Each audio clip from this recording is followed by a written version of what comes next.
Well, hello and welcome to the next Patreon exclusive video, and forgive me for it being as late as it's been.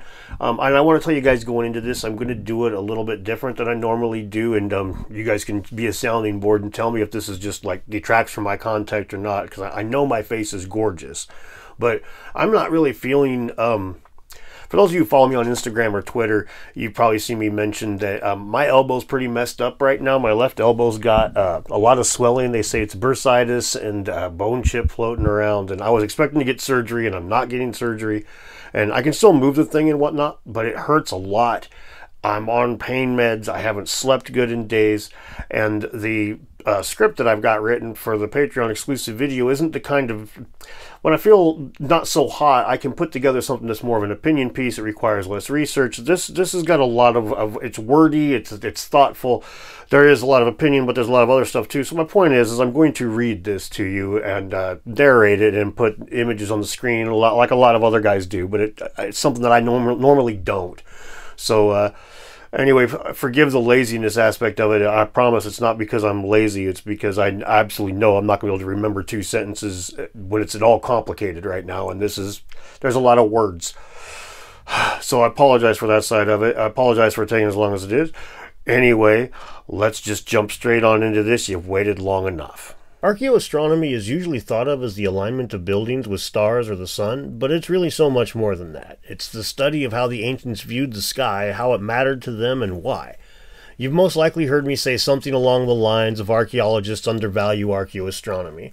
Now, I can say that all I like, but I want to show you why it's important and some examples of how important it was for the ancient civilizations. And by the end of this, I think you'll know more about the subject and why I think it should be valued. Yeah, buddy. Sorry that I'm not on camera, but let's do this. Now, I'm going to ask a little more of you, as I assume that you're a little bit more knowledgeable than my average viewer, or at least a little bit more willing to entertain my shenanigans. Now, try to imagine yourself with no scientific knowledge at all. You're just basically like a baby, like you're just brand new to the universe and you're viewing the world for the first time. Now, you would notice the sun pretty quickly, right? I mean, without it, life's cold and dark, and with it, life's alive, so it doesn't take long to figure that one out. And during the night, you would notice that the stars are beautiful and pretty amazing compared to anything you would see on Earth, and then it would take not very long at all for you to make some observations, and in a very short time, you could discern the north and south and east and west, and you would do all of that based on the stars and on the sun. And in a single lifetime, you could figure out that the seasons were connected to the sky, to the stars, and the position of the sun.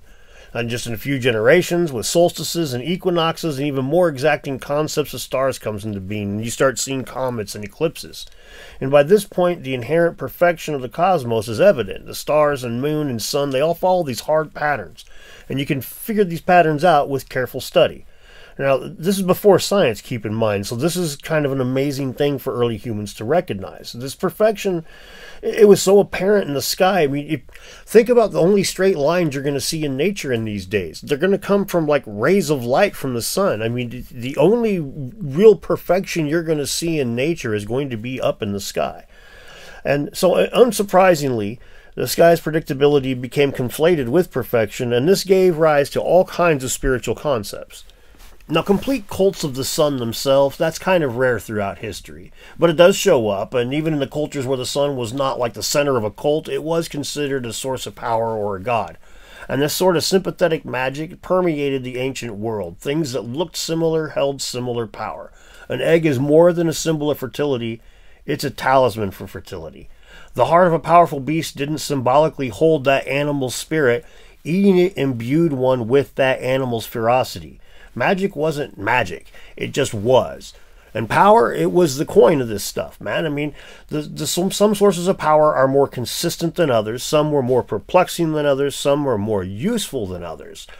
But out of all of those, the power of the sun, the stars, the moon, indisputably kings of reliability and usefulness. If you held the power to discern the sky, you knew the cardinal directions, you knew the seasons, you knew when the herds and the rains, and you basically were considered to grasp the unfathomable deep that is the cosmos.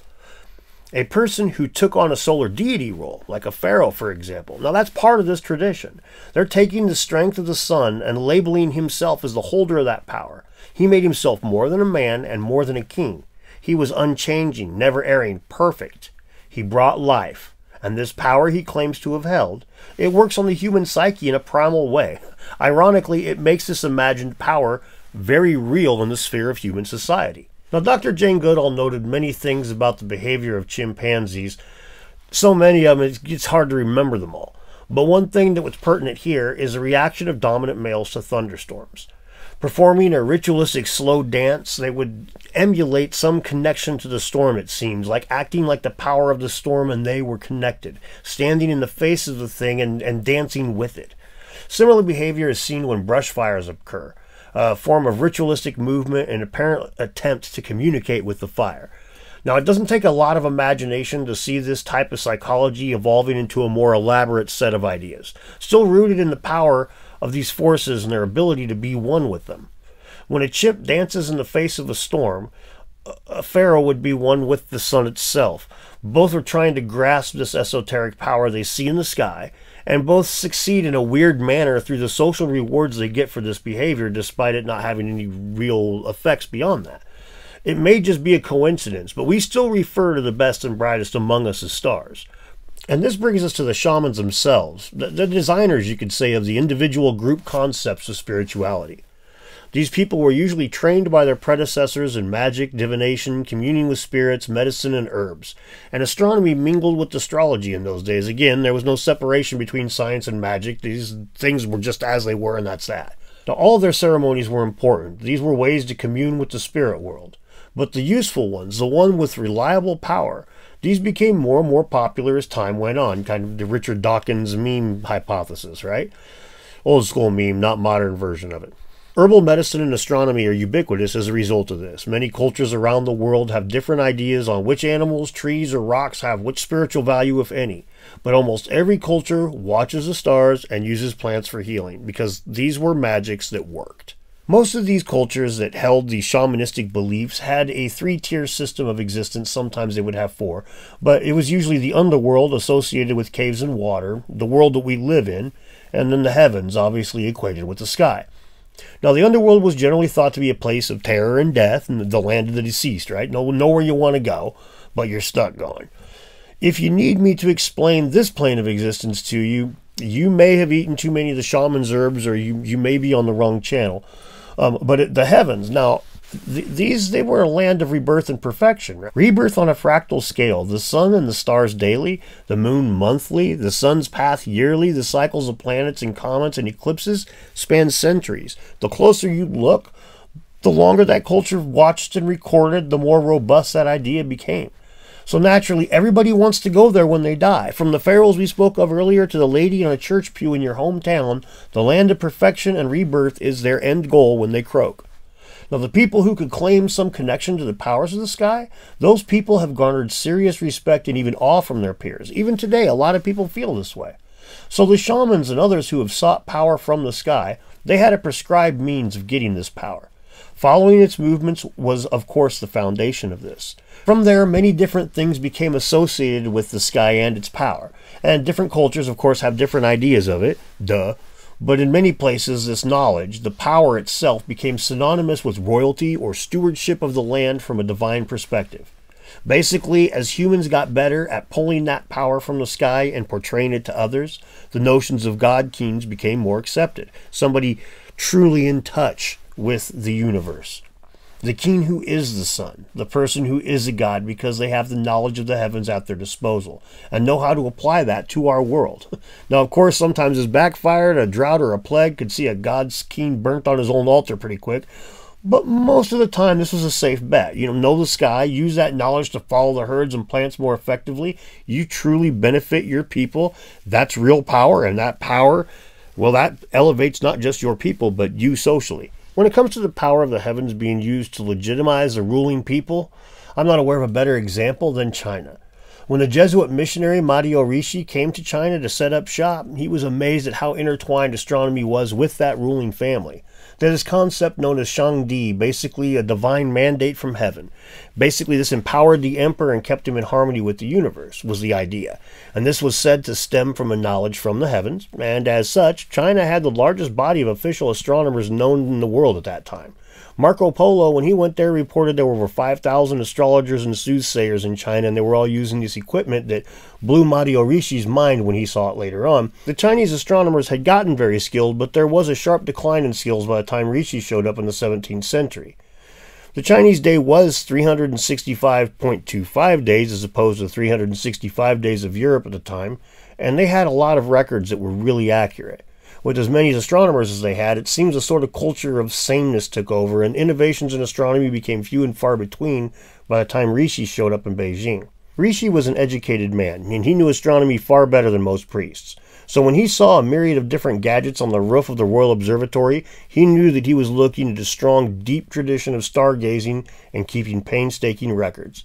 He was said to be among the first men in the West to become fluent in writing Chinese. Ricci was so impressed by their art and music that he made maps and translated Portuguese to Chinese in dictionaries, and he was the first Westerner invited into the Forbidden City.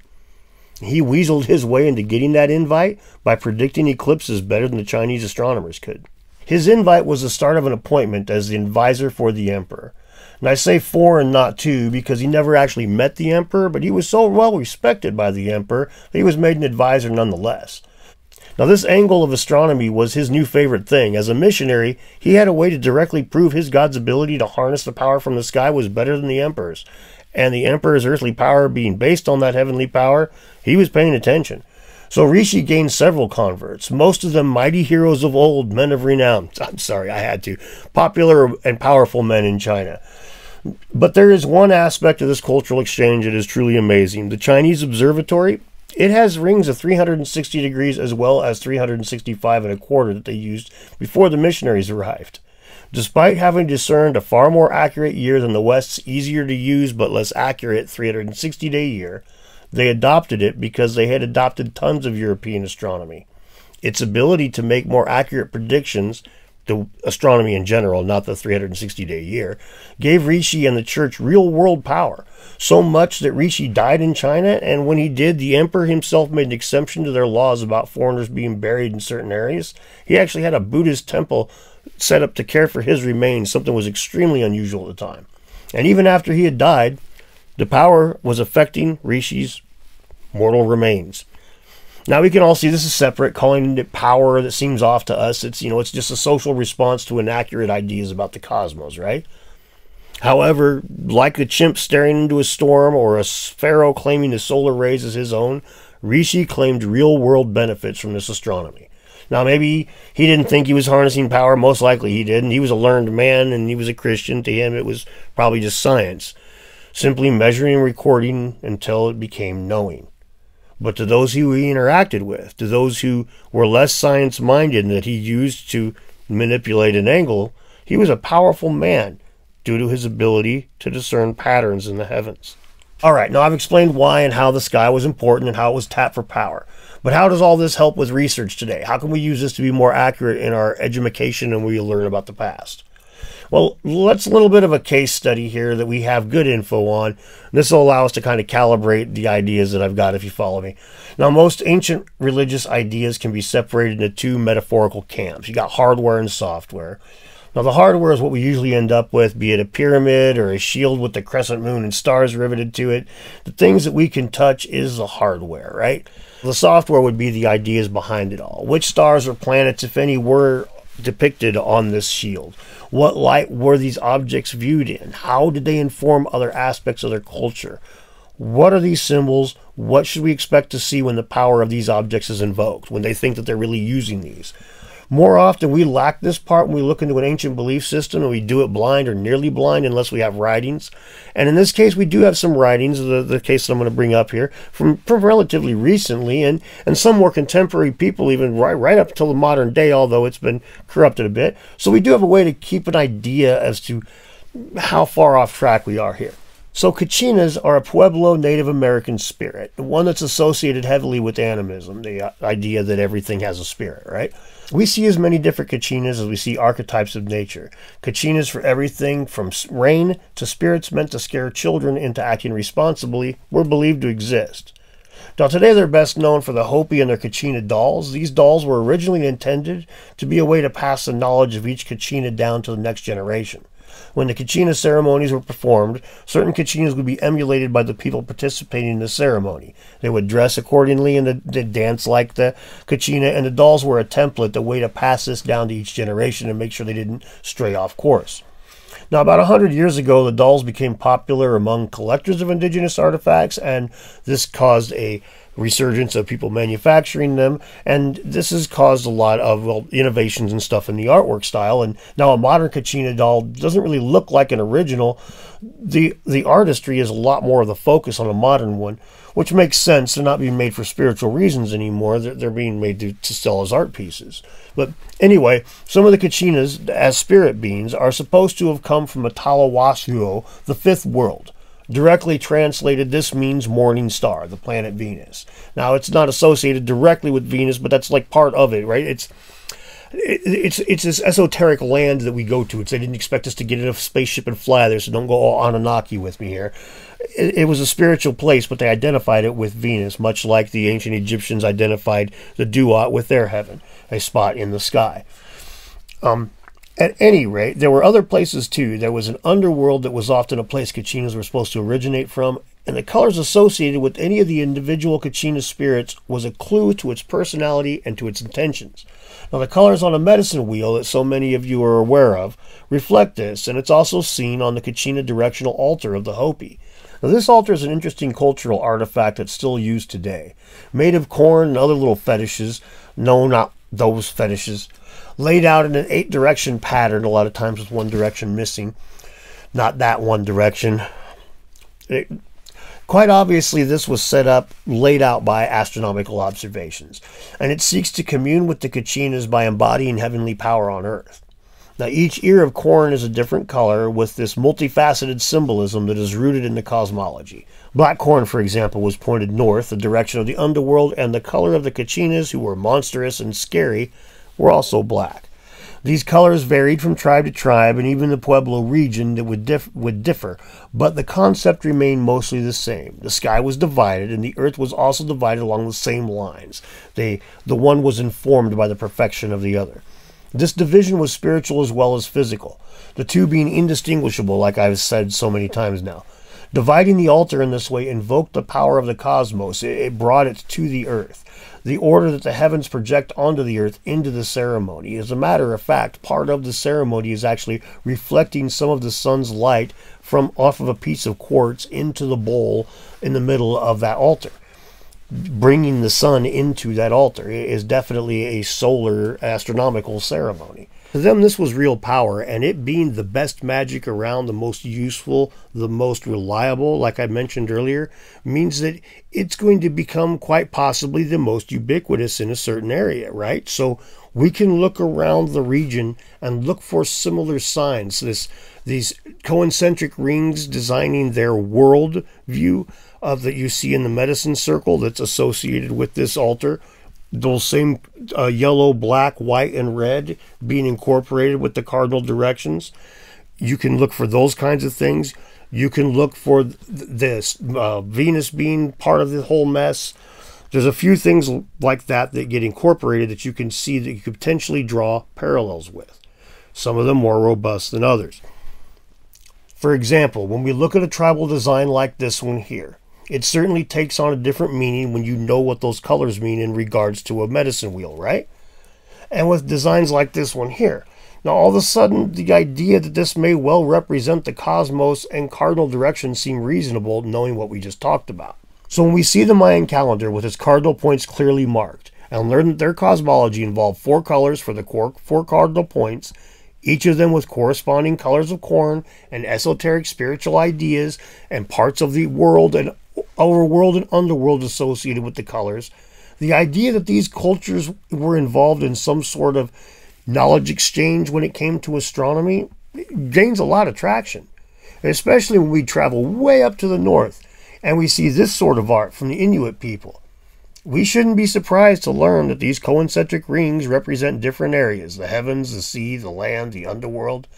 And again, we see those cardinal points being highlighted, those directions that are useful, that are practical, and that very much mark the world in a pattern emulating the heavens. So with this small but profound bit of information. We can look at the artwork of indigenous Americans with a new set of eyes, and we're almost certain to find some things that we would not have seen otherwise. From patterns on pottery to the layout of a fire pit to the manner that a body was buried, this lens has the potential to offer new information. One, in my opinion, this is a lens that has not been used well enough in a long time, mostly because it's been associated with ideas of 12,000 BC, and even in the early days of archaeoastronomy being accepted as a science, there was a lot of conflation with like the idea that these people were better engineers than were given credit for, or whatnot. Like the Alexander Thom liked to conflate all kinds of goofy shit sometimes into his stuff and think that they went way further than it was. So it's always had a little bit of a woo label attached to it.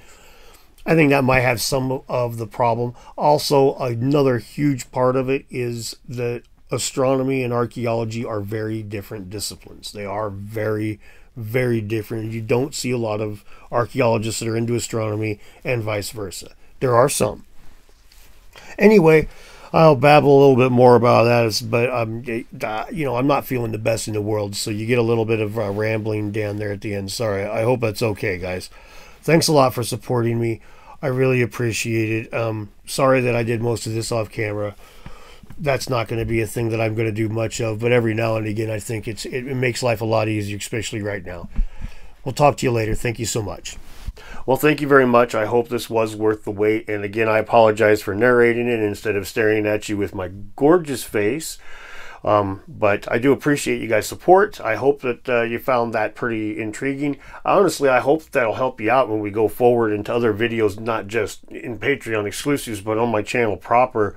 Kind of give you a little bit more insight into a lot of not just how I look at this stuff, but just how the ancients looked at this stuff, right? There is a lot of there's a lot of stuff going on there. You see, this is why I had to sit down and narrate it. My brain is not 100% right now. They got me on all these dang freaking pain pills. All right, well, thank you very much. You guys have a great evening, and we will see you next time.